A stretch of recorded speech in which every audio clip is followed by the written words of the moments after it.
The clanking of keys, blare and click of a door unlocked, and paint stripped away by shackles mark the entrance into a world cast away. The tread marks a stark reminder of the people who've walked through these doors, likely more than once.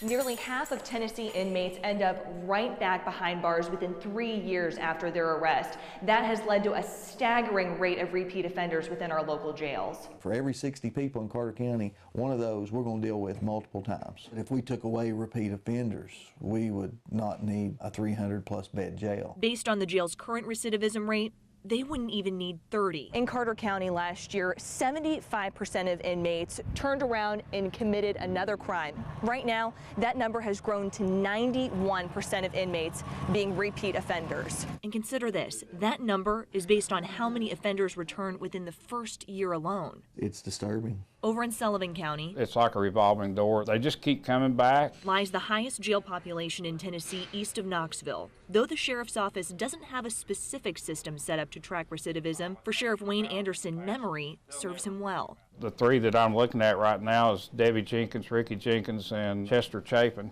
I remember arresting them. I've been in this job 40 years, and I remember arresting them 20, 25 years ago. We checked out Chester Chapin, whose arrests mostly stem from Bristol. On the Tennessee side, like my computer app as I was trying to print it out for you. 54 arrests. And across the state line in Bristol, Virginia, 72 arrests, bringing the grand total to 126 arrests in the past 14 years. The vast majority of his arrests are for things like public intoxication. Chafin is now in prison, but he's far from alone when it comes to cracking the triple digits.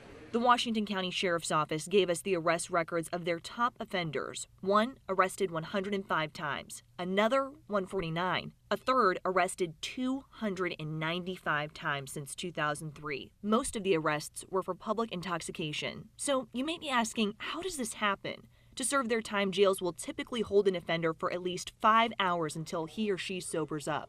If they make bond, $500, they then must appear in court. The punishment may seem minimal, but the resources are anything but. You have to consider the costs associated with taking up space, water for the showers, and food if they arrive during mealtime. Not to mention the officer's time and paperwork. It's a place that they get meals, they get fed, they get to see a doctor if they have to.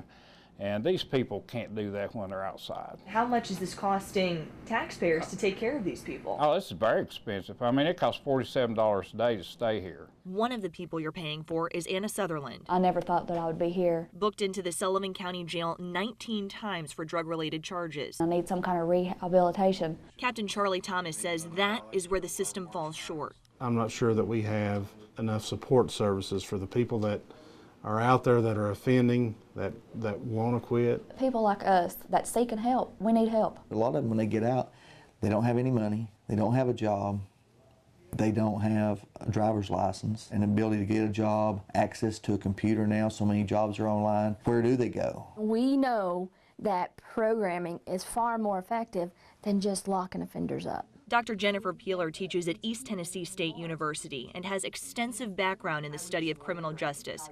Based on research and experience, she knows what a successful program takes. Your key stakeholders. It takes a little bit of money. It takes people who are, the staff who are trained. It takes getting the right people into the right programs at the right time. One is the Day Reporting Center in Washington County, an intense probation program that's the first of its kind in Tennessee. The DRC, which uses cognitive behavioral therapy alongside addiction treatment, opened its doors last year through a community crime prevention grant. Now, the state is holding its breath to see if the center's success follows that of 15 others in Georgia. Research shows following this model, we can expect about a 30% rate of folks coming out of the system, which is the highest numbers of anything, going on now in reducing recidivism. The highest numbers with a deep desire for success to not only alleviate the burden on taxpayers, but to help offenders free themselves of a life of crime.